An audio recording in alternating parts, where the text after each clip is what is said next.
Hello, it's Alexander Dahl again with Manifest Brutality. Once again, I have another interview to present. This one was pretty cool. It was a full band this time, so I'm just going to go ahead and get into it. Bye. All right, so I'm on the phone with Michael Wolf. He has a couple of his bandmates with me. I'm going to go ahead and let them introduce themselves. I'm Michael Wolf. Devin Tomchek. Nick Hambrecht. Awesome. And what is the current name of your guys' band? Our band's named Depotek. Depotek. Very cool. I guess let's just start with you. Describe for me a little bit about how you first discovered music in your life and decided that wanted to be like a major role in the rest of your life. Music was always actually really important for me when I was a little kid. I started off just listening to rebel country and stuff like that because grew up working on cars in a garage with my dad. And so always had tunes on. And then once you become like a teenager and stuff like that, music was what I sort of escaped into with all of the teenage problems that I had at the time. Sure. How about either of the other of you? Yeah, I guess kind of similar. I started out listening to whatever my parents listened to. I think it was a lot of like Robert Palmer and Don Henley. Okay. When I was like a little kid, and then my dad was a musician too, so he kind of helped push me that way. But then, yeah, in middle school, I started getting into stuff like Korn, then new metal stuff. And then I started getting more into industrial after that. I think high school was around the time I actually picked up a guitar and bass and started learning that. And then I got more into kind of recording music at the same time and make all kinds of horrible stuff. Indeed. It always seems to start that way. Yeah, so I started playing drums in middle school, all throughout high school, jazz bands, pretty much whatever I could play, I did. And then in college, I decided to go to college for music, got a music major, and pretty much did everything I possibly could there. I played drums, by the way, so I did like percussion ensemble and stuff all throughout college, and some a little bit of graduate studies, and was in all kinds of bands throughout all that time, playing whatever I could really get my hands on. Sure. And then after graduation, I joined up with quite a few bands, some cover bands and stuff, and it just kind of led me to Depotek now, and yeah, I guess before all that, though, yeah, kind of same thing. Parents listening to music, a lot of like my mom listened to Duran Duran, and my parents listened to Santana a lot. We got Neil Young, the Beatles, of course. Pretty wide array of music my parents listened to. Sure. So how did the three of you come together? Was it kind of a long process, or, was there kind of like missing strings, as they say? It is actually sort of one of those serendipity type things where our current group sort of fell together really quickly. Myself and Nick actually found each other over Craigslist. Okay. And wrote a couple songs together and kind of were like, well, this works, so let's just keep rolling with this, because we just could write songs really easily together. I think we put together like 5 songs in a couple meetings, or at least some good stems and good ideas and stuff like that. And what was funny was the whole time we would start rehearsing our music together and start to go, well, we'll never find a drummer, we'll never find any of this stuff. And then all of a sudden Devin kind of dropped into our laps out of nowhere. One Craigslist ad later, and we had a drummer who was, well, in a word, phenomenal. So that never happens. Sure. He's not that. He's okay. There was one time I interviewed for a band on Craigslist. I also play drums. And at the end of the audition, he's just like, well, you're adequate. And it's just like, oh, thanks. So tell me a bit about where you guys are now in the process. Are you looking to kind of fill out your band a little more? Are you looking for more people? What were some of the problems that you faced in actually trying to kind of pinpoint what you wanted your, I guess, the voice of your band to be? Well, we've always sort of been open to new members. We've actually had a couple of keyboard players come in and out that didn't work out. That's something we've sort of always had an eye out for, was like a keyboard player or somebody to fill a role that we wouldn't want backtracks to play, for example. Mm-hmm. Sure. Man, I think that was just me and Nick wanting to make a lot of noise and be really, really angry, like a lot of the bands that we listen to. Okay. I think one of the challenges we've been working through actually was, once we got a drummer, we were thinking we would just get some crappy drummer who would just like play four on the floor all the time. Like, do whatever we told him Yeah. to. But like, We got Devin's really Actual helpful. drummer. So now we have to like figure out how to make all this dance music fit back, and it's changed our sound, I think, for the better. Sure. So you guys are just a three-piece right now? Yeah. Awesome. So, describe kind of what your space and performance avenue is like. So what kind of venues do you like look for to play in? What sort of other bands do you look to like fill out a bill with? Those types of things. Well, I think when it comes to venues in a local scene, most of the time you just try to find a place that you can put all your crap on and play your set. That's the big thing. But we have actually played some bigger stages like the Skyway.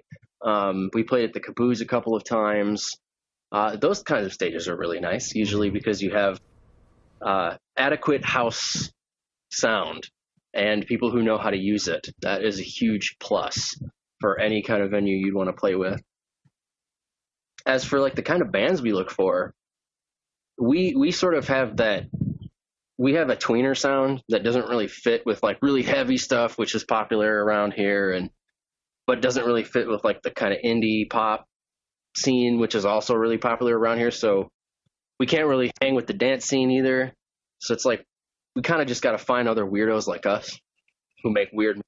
Well, so you kind of keep alluding to the fact that you feel your music kind of stands out.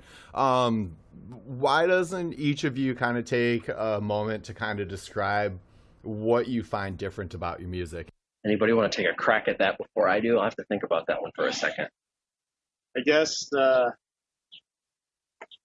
I can say that like the writing process usually starts with a drum beat, and then there's something written on top of that, and then that's sent to me, drummer, and I take a look at it, come up with a drum pattern that I think is best for the song.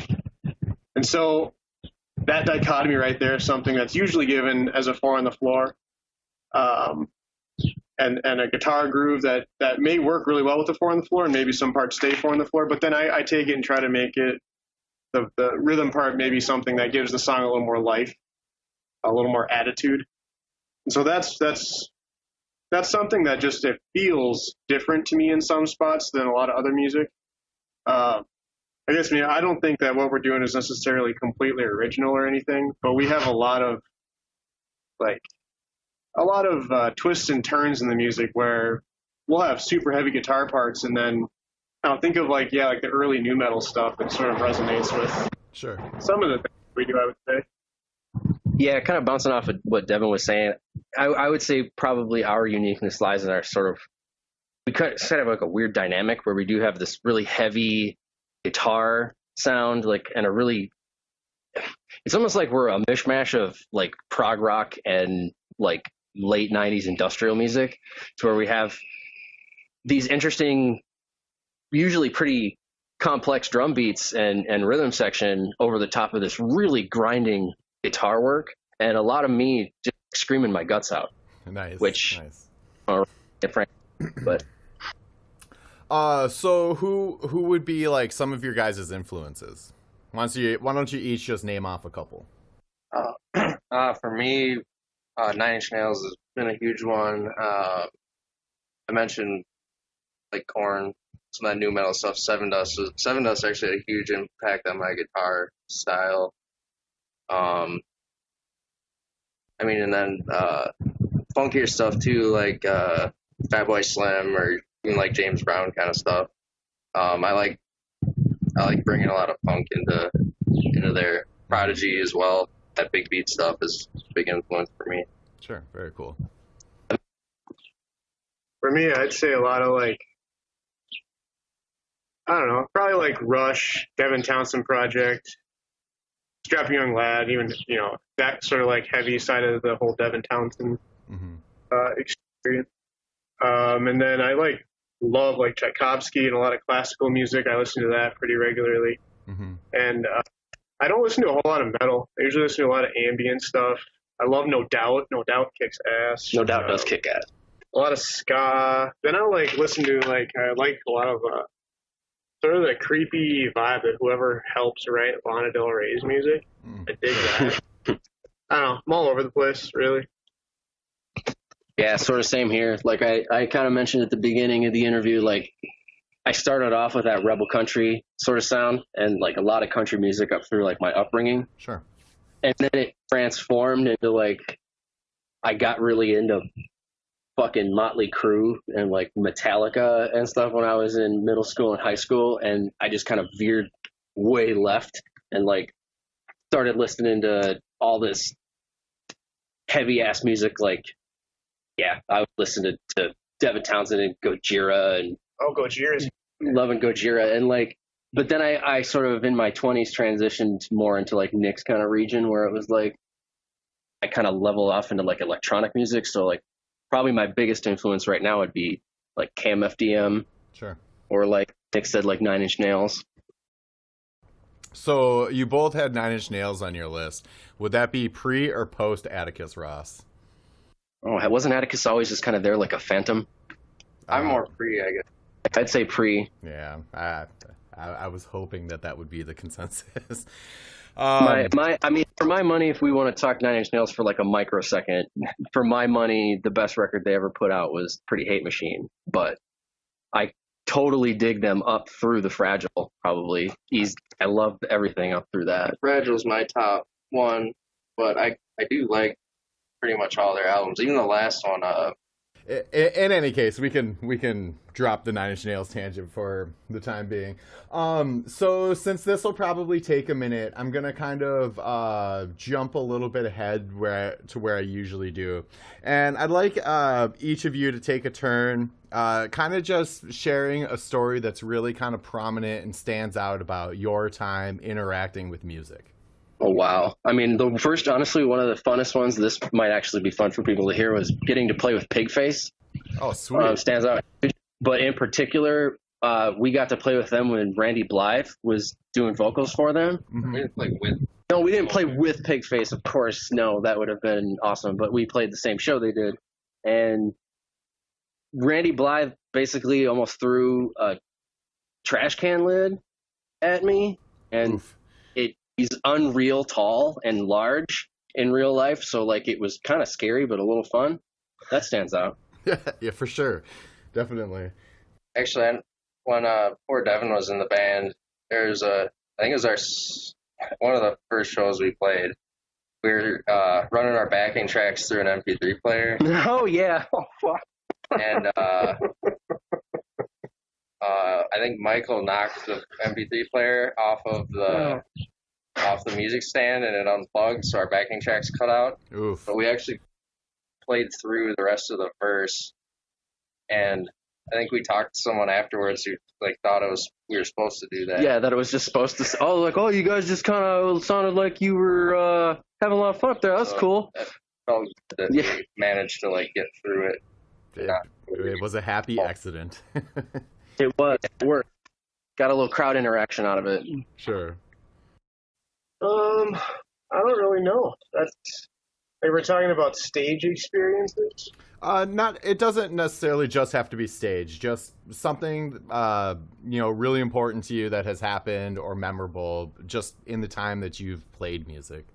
That's a really good question for me. As a drummer, I play a lot of rhythm stuff, but so I guess I'm not vocalizing lyrics or playing melodies and stuff like that. Although I do play melodically a lot on the drums, but I guess overall it's just me trying to express myself, and it's like a journey. Just music in general, playing band to band, show to show. Sure. Unfortunately, shows in general are really stressful for me, so I hardly ever enjoy them. I can relate to that for sure.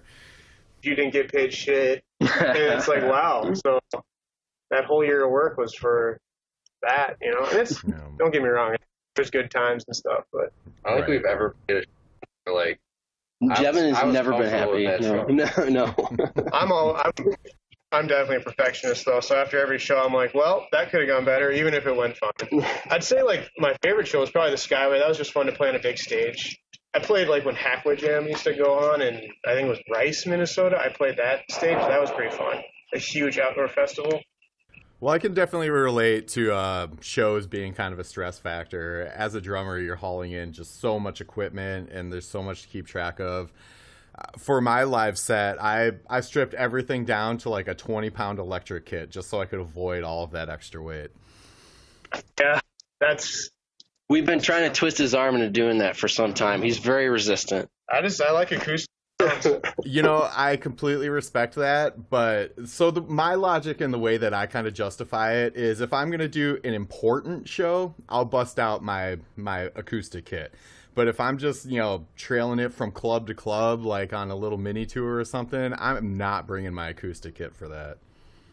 Yeah, I actually cut mine down from a 6-piece, and now it's a 4-piece, and I'm sure it'll get smaller. I have like 10 cymbals. I'm sure I'll cut that back a little bit. Sure. So why don't you guys kind of tell me where you're at right now? Like, what kind of steps are you taking now to kind of get ready for the post-COVID boom, when we can all get back outside and start playing? God, hell. Yeah. Who knows when that'll be. But, like, I think we just kind of hunkered down and started writing music. It's something that we've been needing to do for a while because, you know, shows and stuff sort of would get in the way of us sort of making new stuff. We kind of kept rolling on the same 8 or 10 songs for a couple years and hunkered down and trying to get new material written and really, really sitting with it too, not just trying to churn it out, but like working with each other, butting heads, like talking through things, like to try to get to where we think a song actually is high quality and worth releasing. Sure, very cool. Do you guys have in studio recording ability, or do you have to like kind of hire out studio time? No, Nick and myself have been self-recording pretty much. I mean, since I was a teenager, I'd say 15. Okay. Yeah, in some way or another. I mean, I used to use an old tape deck, and I'm sure you use like a 4-track machine or something like that. Tascam, 4-track. Yeah. Used to use Acid. Yeah. Back in the day. These days, I mean, we're all, you know, in-home studio, Ableton rigs, etc. We do it all in-house. Sure. That's the way to do it. Since it's so cheap these days, you might as well. Well, yeah, it's hiring out a studio for like recording drums or something would be fantastic, but for the basic stuff like guitars or even vocals and stuff, you can get that done at home. Yeah, definitely. Cool.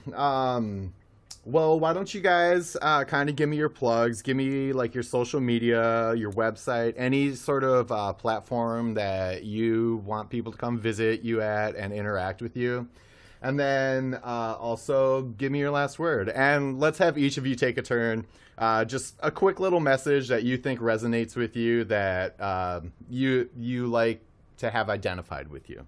Well, you can find us all over social media. We're on pretty much every streaming service you can imagine. You can Google our name, Depotek, Depotek, and you will find us somewhere. We like to do Bandcamp the most. That probably makes us the most money. But pretty much anywhere you want to stream on Spotify, get it. Listen to our music. If you want to get it on Pirate Bay, get it. Do it. Facebook. We're on YouTube. We have our own YouTube channel. At Depotek. I think we pretty much have the Depotek name locked down. Maybe it's at Depotek Band or something. It might be Depotek Band, but most of them will just be Depotek. I don't know. Try both. It only takes a second. Yeah. But my last word, man. Thanks for listening. Thanks for taking a shot at us. If you check our music out, keep fighting the good fight. Fight the power, y'all. Yeah. Thanks for taking the time. Yeah. Nick is a man of few words. Yeah, thanks for interviewing us, and yeah, happy to be here. Thanks for interviewing Depotek, and see you next time.